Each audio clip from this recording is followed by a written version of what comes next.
चोराबै छे। भले माखन चोर कहबै कोन्हैया लेकिन दिल के चोराबै छे। बुझलिए यो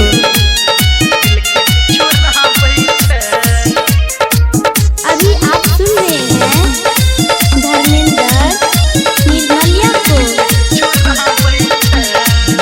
हाँ चर्चा पे चर्चा चले छे एकर गोकुल नगरिया घर छे जेकर। हाँ हाँ चर्चा पे चर्चा चले छे एकर गोकुल नगरिया घर छे जेकर। मीठ मीठ बोली बाज के जबई लग में आबै छे।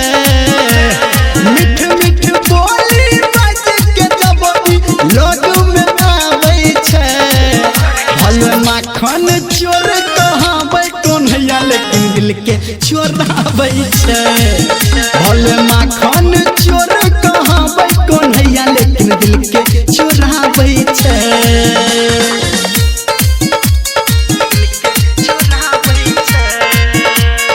अभी आप सुन रहे हैं सावरिया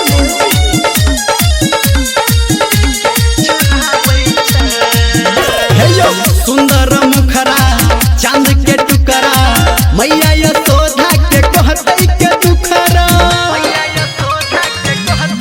हाँ हाँ सुंदर मुखरा चांद के टुकड़ा मैया यशोदा के कहतै के दुखरा। गोपी के संग जे नंद बाबा के गैया चराबै छे। गोपी के संग में नंद बाबा के जे गैया चराबै छे। माखन चोर कहबै कोन्हैया लेकिन दिल के चोराबै छे। माखन चोर कहबै कोन्हैया लेकिन दिल के चोराबै छे।